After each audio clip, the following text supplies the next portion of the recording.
एक अनोखी खुशबू ब्लैकस्टोन अगरबत्ती।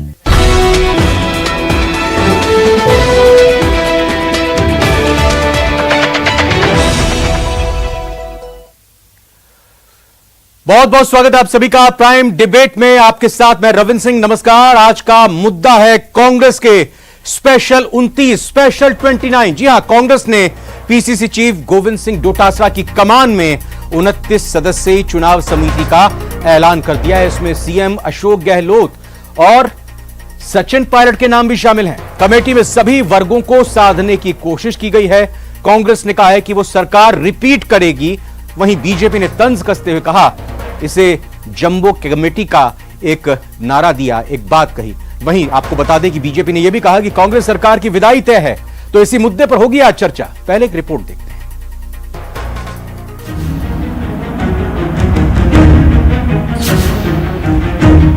कांग्रेस प्रदेश चुनाव समिति का ऐलान। यहाँ ग्रुप ए के राहुल गांधी जी और सोनिया गांधी हाथ का पंजा, हम सब उसके नेतृत्व में, हम सब उनके सिपाही हैं। पीसीसी चीफ डोटासरा को कमान।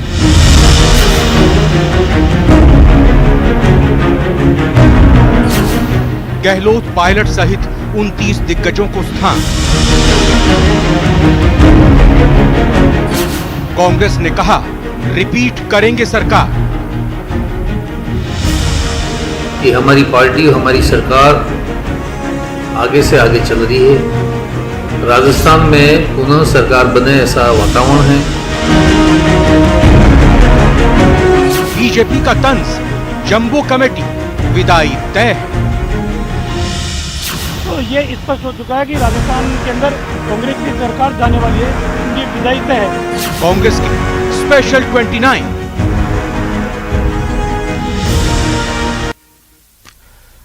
तो कांग्रेस की ये स्पेशल टीम 29 क्या असर दिखाएगी, क्या असर छोड़ेगी, और सरकार रिपीट करने की जो बात हो रही है, रिवाज बदलने की जो बात हो रही है, उसमें किस तरह से आगामी विधानसभा चुनाव में ये टीम कमाल और करिश्मा दिखाएगी, इसी पर करेंगे चर्चा। चार खास मेहमान जुड़ चुके हैं। प्रतिष्ठा यादव हैं, कांग्रेस नेता, बहुत बहुत स्वागत है आपका। हमारे साथ जुड़ चुके हैं मुकेश पारीक जी, प्रवक्ता हैं बीजेपी के। मुकेश जी, आपका स्वागत। आशुतोष रावत जी, वरिष्ठ पत्रकार, बहुत बहुत स्वागत। निरंजन पोद्दार जी भी हमारे साथ जुड़ चुके हैं, राजनीतिक विश्लेषक के तौर पर आपका भी बहुत बहुत धन्यवाद और बहुत बहुत स्वागत। सबसे पहला सवाल प्रतिष्ठा यादव जी आपसे करूंगा, चूंकि आज कांग्रेस की ये चुनाव समिति की लिस्ट जारी हुई है। इस लिस्ट पर अगर एक सरसरी निगाह डालें तो एक चीज साफ दिखाई देती है कि पार्टी आला कमान की तरफ से समाज के हर वर्ग के, राजस्थान के कांग्रेस के नेताओं को इसमें शामिल किया गया है, चाहे वो किसी भी समाज से आता हो। और दूसरी बात यह कि अगर भौगोलिक दृष्टि से भी देखें तो चाहे जैसलमेर और जोधपुर हो, तो वहीं दूसरी तरफ अगर भरतपुर और अलवर तक माप लीजिए, या फिर बांसवाड़ा से लेकर आप हनुमानगढ़ तक देख लीजिए, सभी क्षेत्रों के नेताओं को, संभागों के नेताओं को इसमें जगह दी गई है। लेकिन साथ ही साथ जिम्मेदारी के साथ जवाबदेहिता भी आती है। मैडम, क्या कांग्रेस की तरफ से यह सोच समझकर लिस्ट तैयार करी गई है इस तरीके से कि कोई आगे चलकर यह शिकायत ना करे कि हमारे समाज को यहां पर तरजीह नहीं दी गई है, और खुद आलाकमान ये सवाल करे कि आपके क्षेत्र में, आपके समाज को हमने जिम्मेदारी आपको सौंपी, और कहीं से भी अगर कुछ गलती होती है उस इलाके से, क्षेत्र से, या फिर कोई वर्ग नाराज होता है, तो फिर यह जवाबदेहिता भी आपकी है। देखिए, कोई भी पार्टी है, लिस्ट बनाती है तो सभी पार्टी के सभी कार्यकर्ताओं को कहीं ना कहीं, हर कार्यकर्ता जो पार्टी के लिए काम करता है उसको जगह मिलती है, इसमें कहीं कोई शक नहीं है। और निश्चित रूप से कांग्रेस एक बड़ा परिवार है, कांग्रेस पार्टी, तो उसमें परिवार के सभी सदस्यों को कहीं ना कहीं जगह दी गई है। ये एक बहुत ही बड़ी बात है, और एक बड़ी सोच से ही परिवार एक साथ चलता है। तो इसमें कोई शक नहीं कि पार्टी की जो लिस्ट आई है वो सभी कार्यकर्ताओं का सम्मान करते हुए, सभी किसी को संगठन में भी जगह मिली है, किसी को अब 29 लोगों की जो हमारे इलेक्शन कमीशन के जो अध्यक्ष डोटासरा जी को बनाया है, उनकी कमेटी के अंदर 29 लोगों को जगह मिली है। तो ये एक सभी वर्कर के लिए बहुत ही अच्छी बात है कि बिल्कुल सबको सम्मान देते हुए, सबको साथ लेते हुए, सबका साथ, सबके स्वाभिमान का ध्यान रखते हुए ये लिस्ट पार्टी ने तैयार की है। इसमें बहुत अच्छी बात है। नरेंद्र मोदी जी का नारा बोलते बोलते अब रुक गई, खैर कोई बात नहीं। ये बताएं कि इस लिस्ट पर अगर नजर डालें तो अभी सोशल मीडिया पर लगातार चर्चा भी चल रही है, राजनीतिक गलियारों में भी ये चर्चा चल रही है। देखिए, पहला नाम तो बतौर चेयरमैन गोविंद सिंह डोटासरा जी का है ही, दूसरा नाम अशोक गहलोत जी का है, तीसरा नाम जितेंद्र सिंह का है और चौथे नाम पर सचिन पायलट का नाम है।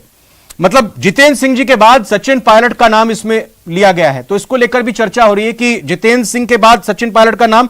और दूसरी चीज मैडम, यह भी साथ साथ सवाल ये कि इस लिस्ट में सीजन्ड 2 नेताओं के नाम शामिल नहीं है। लगातार विधायक रहे, लगातार मंत्री रहे और संगठन के हर काम में बढ़ चढ़कर 25 सितंबर से पहले वो दिखाई देते थे, चाहे बात धारीवाल जी की कर लें या फिर बात महेश जोशी जी की कर लें। तो कई बार होता है कि कहा नहीं जाता, कर दिया जाता है, यानी अनुशासनात्मक कार्रवाई की जो लगातार बात उठ रही थी, वो एक तरह से देखें कि ना तो कांग्रेस की दिल्ली की बैठक में इन दोनों नेताओं को बुलाया और ना ही इनके यहां पर नाम शामिल। 2 सवाल मैडम, एक तो ये सचिन पायलट का नाम चौथे नंबर पर और 2 नेताओं के इसमें नाम शामिल नहीं। देखिए, पार्टी में सभी का अपना अपना काम है और दोनों नेता बहुत अच्छे से अपना काम कर रहे हैं, इसमें कहीं शक नहीं है। और पूरी पार्टी एकजुट है हमारी, इसमें कोई दिक्कत नहीं है। आपको कहीं पर भी उनकी तरफ से कोई ऑब्जेक्शन अगर आप लोगों के पास आया हो तो आप बताइए। आप मीडिया वाले हर पॉजिटिव चीज को नेगेटिव वे में क्यों लेते हैं? आप पॉजिटिविटी में सोचिए। हर नेता का, हर कार्यकर्ता का कांग्रेस पार्टी में एक सम्मान है, जो मेहनत करता है पार्टी के लिए, जो वफादारी निभाते हैं। पार्टी सबको साथ लेकर, सबके साथ मिलकर काम कर रही है और सभी को अपना अपना काम मिला हुआ है। तो मतलब जो जिन 2 नेताओं का मैंने नाम लिया, उनकी वफादारी को लेकर भी आगे उनको जिम्मेदारी चुनाव में मिलेगी। पार्टी मजबूत के लिए हमारे सारे नेता एकजुट होकर काम कर रहे हैं। और आप इस जो आज कांग्रेस पार्टी पूरी एकजुटता से आगे बढ़ रही है, तो मीडिया को मेरे ख्याल से, क्योंकि ये पार्टी का अंदरूनी मामला है और पार्टी में इतने बड़ी जो हमारी मैडम आपकी पार्टी की प्रदेश में सरकार है, अंदरूनी मामला आप ठीक है, आप बोलकर अपने आप को संतोष दिला सकती हैं, मीडिया को कोस सकती हैं, पूरा अधिकार आपको है, कोई बात नहीं मैडम। मुकेश पारिक साहब, ये बताएं कि बीजेपी की तरफ से तो आज 5 जिलाध्यक्षों की लिस्ट आई है, उस पर तो खैर हमने अपने संवाददाता से डिटेल में जानकारी ले ली थी। आपकी जब लिस्ट आएगी चुनाव कमेटी की तो उस पर भी प्राइम डिबेट जरूर करेंगे। लेकिन ये जो लिस्ट सामने आई है सर, इसमें बीजेपी ये कहे कि कांग्रेस की तरफ से एकजुटता का संदेश देने की पार्टी को कोशिश की गई है, इसका उल्लेख प्रतिष्ठा यादव जी भी कर रही हैं। तो क्या माने कि बीजेपी भी अब पूरा पुराने गिले शिकवों को मिटाकर जो लिस्ट आगे आएगी चुनाव को लेकर, जितनी भी समितियां बनेंगी तो उसमें हर नेता को नेतृत्व मिलेगा? देखिए, आज जो आपने विषय रखा है डिबेट में, अगर आप इनकी लिस्ट की बात करें तो उससे हमारा कोई सीधा सरोकार नहीं है कि कांग्रेस किसको चाहे 29 की लिस्ट बनाए या 290 की। इसीलिए मेरा सवाल आपसे यह है कि जो एकजुटता की बात यहाँ प्रतिष्ठा जी कर रही हैं, तो बीजेपी की तरफ से भी क्या इस तरह की एकजुटता सभी नेताओं को शामिल किया जाएगा आगामी आने वाले वक्त में जब ये समितियां बनेंगी? देखिए, हमारे यहाँ हर चीज की संख्या जो नियमानुसार तय होती है और उसके अनुसार ही बनती है। अभी आपने देखा होगा कांग्रेस की प्रदेश की जो सूची आई, उसमें किस तरीके से लोगों को प्रसन्न करने के लिए कितने नाम, कितने बड़े एक जंबो इन्होंने कमेटी बनाई। तो इनके यहाँ का ढांचा अलग है, इनके यहाँ कार्यकर्ता नहीं, खाली नेता आधारित पार्टी है ये। इससे हमारा कोई मतलब नहीं है। देखिए, लेकिन इनकी कोई सूची आए या नहीं आए, लेकिन राजस्थान की जनता ने इनकी विदाई का ये मैं जानना चाह रहा हूं, ये जंबो लिस्ट अगर आई है तो मतलब मैं वैसे ही एक राजनीतिक दल के नेता के तौर पर कह रहा हूं आपसे, तो इसमें क्या अगर ज्यादा नेता शामिल होते हैं किसी समिति में तो उससे क्या नुकसान होते हैं?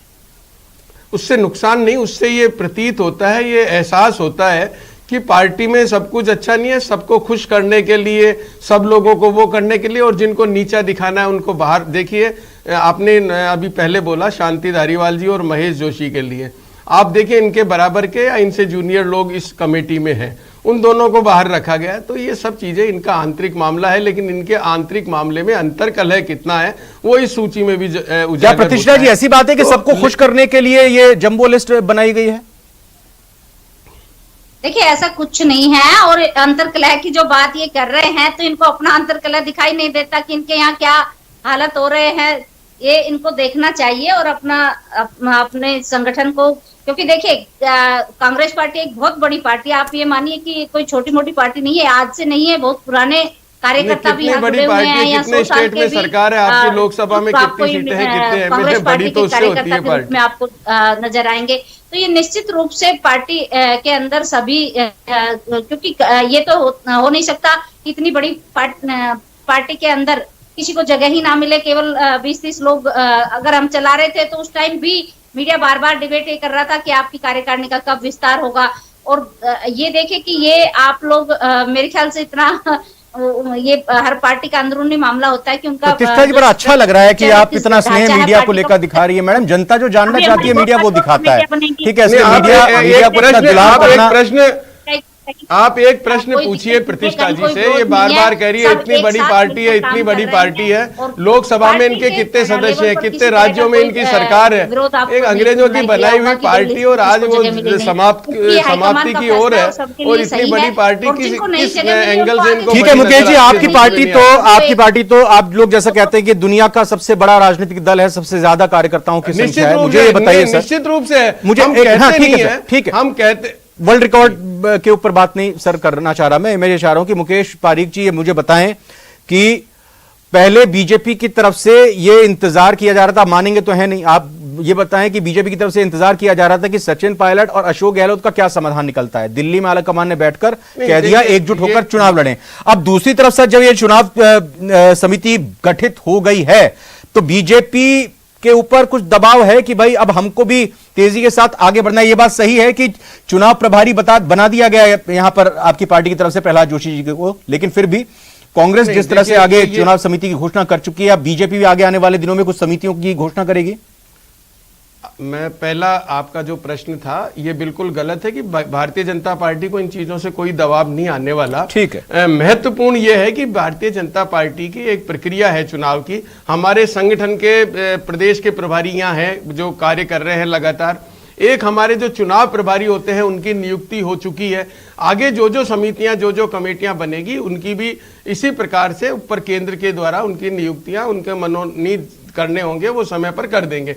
जहां तक कांग्रेस का सवाल है, बार बार अभी प्रतिष्ठा जी एक चीज को दोहरा रही थी, इतनी बड़ी पार्टी है, इतनी बड़ी पार्टी है। आपको जानकारी होनी चाहिए कि दुनिया की सब में बड़ी पार्टी जो सदस्यों के आधार पर अगर उसको कहा जाता है तो वो भारतीय जनता पार्टी है कि जिसके प्राथमिक सदस्य दुनिया में सब में ज्यादा है। और अगर आप बड़ी पार्टी की बात करते हैं तो लोकसभा में सर्वाधिक सदस्यों वाली पार्टी भारतीय जनता पार्टी है। जितने विधायक है देश में उनमें सब में बड़ी पार्टी भारतीय जनता पार्टी है। राज्यों में सरकार की बात करें तो सब में बड़ी पार्टी भारतीय जनता पार्टी है। तो कहां से आप कांग्रेस बड़ी पार्टी बड़ी पार्टी नहीं है। राजस्थान में आपके आने वाले चुनाव में आपकी विदाई तय है। जिस प्रकार से वीर भूमि राजस्थान को आपने इनका एक तरीके से क्रिमिनल, ठीक है, बड़ी और छोटी पार्टी से निकलकर आगे अगर मैं निरंजन पोद्दार सर आपसे जानना चाहूं, प्रतिष्ठा जी ने तो कह दिया कि मीडिया जो है ये कांग्रेस का अंदरूनी मामला है, इसको लेकर पता नहीं क्यों डिबेट करती है, क्यों बात करती है। ये बताएं कि चौथे नंबर पर सचिन पायलट जी का नाम है जितेंद्र सिंह जी के बाद, और दूसरी चीज सर ये कि इसमें ना तो शांति धारीवाल जी का नाम है और ना ही इसमें महेश जोशी जी का नाम है। और पीछे जो मैंने बताया कि जो कांग्रेस की दिल्ली में बैठक हुई थी वहां पर भी इन दोनों को आमंत्रित नहीं किया गया था। तो 25 सितंबर को लेकर क्या कहें कि आईना दिखाया गया है, बताया गया है कमान की तरफ से हर कार्यकर्ता को कि किसी भी तरह की अनुशासनहीनता बर्दाश्त नहीं होगी। देखिए रविंद्र जी, सबसे पहली बात तो आपको मैं बताऊं, आज की तारीख में एक परंपरा सी बन गई है कि किसी भी चीज के अंदर जब चीज अप्रिय लगे या कहीं गले में अटके तो मीडिया के ऊपर ठीकरा फोड़ दो और उसके लिए मीडिया को कहीं ना कहीं आरोपित बना दो। तो ये तो एक परंपरा सी बन गई और सभी राजनीतिक पार्टियां इसका अपने अपने सुविधानुसार इसका लाभ लेती हैं। लेकिन जिस तरीके से आज ये चुनाव समिति इनकी बनी है, ये चुनाव समिति देख करके ऐसा लग रहा है कि भाई अब जैसे जिस तरीके से आला कमान यहाँ पे लीड करने का प्रयास कर रहा है राजस्थान के अंदर और अपनी कील कांटे दुरुस्त कर रहा है, और साथ में ये चीज जिस तरीके से इन्होंने शांति धारीवाल जी और महेश जोशी जिनके ऊपर ये कह रहे थे कि भाई इनके ऊपर अनुशासन की कार्रवाई हुई तो होगी, लेकिन अनुशासन की कार्रवाई होती हुई तो हमने नहीं देखी। लेकिन कहीं ना कहीं इन्होंने, आप ये मान के चलिए, इसी को अनुशासन की कार्रवाई के मेरे हिसाब से दायरे में ले लिया। और रही बात इसके अंदर एक चीज जरूर निकल करके आई है रविंद्र जी, आज की जो ये इनकी समिति की जो घोषणा है, जिस तरीके से इन्होंने डोटासरा जी को यानी कि प्रदेश अध्यक्ष को ही यहाँ पे इस समिति का अध्यक्ष बना करके, कहीं ना कहीं मेरे हिसाब से सचिन पायलट जी, मुझे को ये चीज समझ में नहीं आ रही कि उनको ये सारी चीजें कैसे डाइजेस्ट कैसे ना निरंजन जी, मैं जरा एक मिनट आपको इसलिए रोक रहा हूं क्योंकि जब ये लिस्ट आई थी सबसे पहले न्यूज 18 राजस्थान ने ही इस खबर को ब्रेक किया, पूरी लिस्ट हमने दिखाई थी और स्वर्णिम चतुर्वेदी जी प्रवक्ता भी हैं और साथ ही साथ महासचिव की जिम्मेदारी भी हाल फिलहाल में उनको मिली है। यही सवाल किया था तो उनका कहना था कि कांग्रेस की रवायत है जो पीसीसी अध्यक्ष होता है उसको चुनाव समिति का चेयरमैन भी बनाया जाता है, उनका यह तर्क था, उनका यह कहना था, ये उन्होंने कहा इसलिए मैंने बता दिया आपको। नहीं, हर राज्य के अंदर आप देखेंगे तो इसके अंदर हर राज्य में आपको ये नहीं मिलेगा। हिमाचल में तो ये चीज नहीं थी और कर्नाटक में देखेंगे तो कर्नाटक में भी ये चीज नहीं थी। लेकिन यहां पे कहने को आप कुछ भी कहें, लेकिन देखिए रविंद्र जी, राजनीति जो है वो परसेप्शन का गेम होता है और परसेप्शन के हिसाब से ये संदेश जा रहा है कि मैं सचिन पायलट जी को इस समिति के अंदर चौथे नंबर पे देख करके और डोटासरा जी के नेतृत्व के अंदर सचिन पायलट जी को अब चुनाव लड़ना पड़ेगा और उसके बाद में कहीं ना कहीं मुझे ऐसा लग रहा है कि जो चुनाव समिति के जो भी नाम, जितने नाम आप देखेंगे तो आपको लगेगा कि अशोक गहलोत जी को इसके अंदर बहुत ज्यादा प्राथमिकता दी है। यानी यूं कहें कि एक तरह का घोषित रूप से आने वाला नेता भी, राजस्थान का जो अब भावी नेता भी, इन्होंने अशोक गहलोत जी को ही निरंजन पोद्दार जी की बात को लेकर मैं आगे बढ़ाता हूं। आशुतोष जी, निरंजन पोद्दार जी कह रहे हैं, इसको आप किस तरह से विश्लेषण इसका करना चाहेंगे? क्योंकि कमेटी तो अभी बहुत बननी है, चुनाव प्रचार समिति बननी है, जैसे हमने पहले भी आपसे बात किया था, तो अभी इसी समिति के बाद सब कुछ खत्म तो नहीं हो जाता, क्या पता आगे चलकर और बड़ी जिम्मेदारी मिल जाए, प्रचार समिति का अध्यक्ष के तौर पर जिम्मेदारी सचिन पायलट को मिले। देखिए रविंद्र जी, जो पिछले महीने जो चर्चाएं थीं कि सचिन पायलट जी को या तो चुनाव समिति का अध्यक्ष बनाया जाएगा, क्योंकि ये पूरे इलेक्शन कैंपेन को लीड करने वाली जो कमेटी होगी वो यही चुनाव समिति होगी। इसी चुनाव समिति के नेतृत्व में बाकी सारी चीजें, जो बाकी जितनी भी और कमेटियां बनेंगी, चाहे वो मैनिफेस्टो कमेटी हो, चाहे स्कैनिंग कमेटी हो, चाहे आपके प्रचार के लिए और भी जो भी आप कमेटियां बनाओगे, वो सब कमेटियां इसी एक कमेटी के अंडर में काम करने वाली हैं। तो इसलिए यही एक कमेटी है जो सबसे बड़ा रोल, प्रभावी रोल रखेगी। इसलिए सचिन पायलट जी को किसी और कमेटी में कहीं एडजस्ट किया जाएगा, मुझे इस बात की संभावना बहुत ज्यादा नहीं लगती है। और अगर वो होगा तो वो उनके स्वाभाविक तौर पर हिसाब से उनको एडजस्ट किया जा रहा हो तो किया जा सकता है, लेकिन इससे उनका जो सेकंड पोजीशन वाली चीज से हट करके जो वो लीड करना चाह रही थी इस कैंपेन को, वो कहीं भी पूरी नहीं होगी, क्योंकि फाइनली चुनाव समिति ही राज्य की तरफ से अधिकृत तौर पर सर्वे सर्वा होगी, यही रिकमेंड करेगी कांग्रेस आलाकमान को। निरंजन पोद्दार जी, पार्टी आलाकमान ने कह ही दिया था, जहां हमने जब पीछे सुना भी था केसी वेणुगोपाल से कि अनुशासनहीनता बर्दाश्त नहीं होगी, 100% तो देंगे ही, चाहे जो भी जिम्मेदारी दी गई है 100% तो देंगे सचिन पायलट। देखिए रविंद्र जी, इसके अंदर भी सचिन पायलट जी की राजनीति के ऊपर निर्भर करता है कि सचिन पायलट जी के अंदर एक रिस्क उठाने का, या जिस तरीके से वो अभी तक लड़ रहे थे। मैं अब आज सचिन पायलट जी की अगर बात करते हैं तो मैं इनका शुरू से आपका इनका जो ये मामला है लेके चलता हूं। ये जब मानेसर गए थे उस टाइम ये उप मुख्यमंत्री थे और प्रदेश अध्यक्ष थे, यानी कि अशोक गहलोत जी के लिए ये उस टाइम मुख्यमंत्री पद के लिए ये लड़ाई लड़ रहे थे। लेकिन आज की स्थिति ये होगी, जब वहां से वापस आए तो मात्र एक विधायक बनकर के वापस आए। मुझे नहीं समझ में आई कि इन्होंने उस टाइम क्या समझौता किया। ये कह रहे थे कि बीच का रास्ता निकाल लिया। बीच का रास्ता क्या होता है कि गए तो थे कोट पहनने के लिए, वापस आए तो शर्ट और उतरवा करके आए। और उसके बाद में ये जो जिस तरीके से संघर्ष कर रहे थे, और उसके बाद में ये जो जिन्होंने भ्रष्टाचार के लिए इन्होंने एक यात्रा शुरू करी, और उसके बाद में पता नहीं इनको अचानक क्या आश्वासन दिया और उस आश्वासन के ऊपर इनको कैसे भरोसा इन्होंने कर लिया, ये भी मेरे को आज तक समझ में आने वाली बात नहीं है कि भाई ये इतने आश्वस्त कैसे हो गया। आशुतोष जी कुछ कहना चाह रहे हैं, फिर उसके बाद प्रतीक्षा जी के पास आता हूं। आशुतोष जी आपको जोड़ना चाह रहे हैं इसमें? बिल्कुल, देखिए हालांकि यह कांग्रेस का अंदरूनी मामला है कि वो चुनाव के बाद में अगर हम ये मान करके भी चलें कि उनकी पार्टी अगर जीतती है तो किसको मुख्यमंत्री बनाएगी, लेकिन अशोक गहलोत साहब एक राजनीतिक सूझबूझ वाले व्यक्ति हैं और मुझे लगता है कि अगर कांग्रेस आलाकमान ने यह डिसाइड कर भी रखा है कि यह साल उनके लिए कार्यकाल का अंतिम वर्ष होगा और वो पायलट साहब को कमान सौंपेंगे, तो मुझे लगता है कि सम्मानजनक स्थिति से वो विदाई चाहते हैं। वो चाहते हैं कि अंतिम लड़ाई मेरे सेनापति रहते हुए लड़ी जाए और मैं अपने हाथ से कमान दूसरे के हाथ में दूं।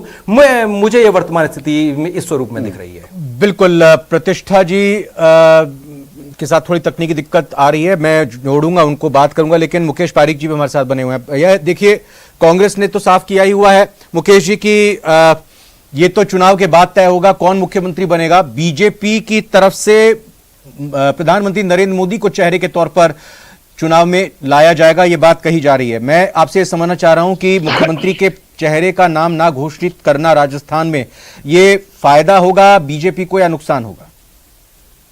देखिए, ये निर्णय पार्टी का संसदीय बोर्ड बहुत सोच समझ के ये निर्णय करते हैं।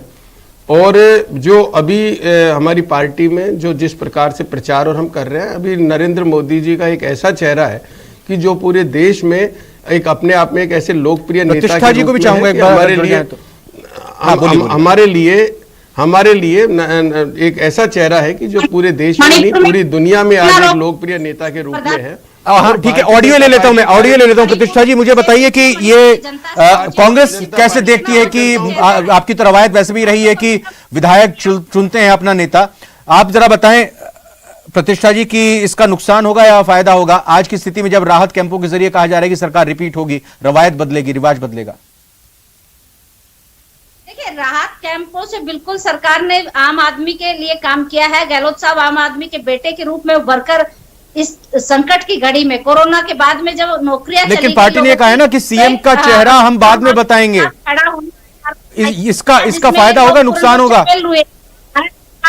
नजर नहीं आई। ये लोग केवल और केवल विदेशों में घूम रहे हैं। कल की मणिपुर की घटना आप देखिए, देश को किस तरह से शर्मसार किया है घटना ने। अरे प्रदेश में जो घटनाएं हो रही है वो कितनी शर्मसार कर रही है। करौली में किस प्रकार से उस बच्ची के साथ अपराध हुआ, किस प्रकार से पूरे के पूरे परिवारों को जलाया जा रहा है, उससे शर्म नहीं आ रही है? प्रतिष्ठा जी, बहुत अच्छा है कि जब अपनी बात होती है तो फिर दूसरे के आप कामों को गिनाने लगते हैं, और अगर दूसरा आपकी बात बीजेपी की करता है कांग्रेस तो फिर आप कांग्रेस की बात गिनाने लगते हैं। तो ये एक विचित्र स्थिति है। वैसे आज मेरे पास समय नहीं था, लेकिन आज प्राइम डिबेट का जो सवाल था उसका भी जिक्र कर लेते हैं। सवाल ये था कि बीजेपी से पहले चुनाव कमेटी बनाने से कांग्रेस को फायदा होगा क्या? तो बड़े जवाब इस पर आए हैं हमारे पास, और हाँ में इसमें जवाब जो दिया गया है उसका प्रतिशत 75% आया है, और ना में जवाब देने वालों के लोगों की संख्या 25% है। आप चारों मेहमानों का प्राइम डिबेट में हमारे साथ जुड़ने के लिए बहुत बहुत शुक्रिया। इसी के साथ प्राइम डिबेट में आज इतना है।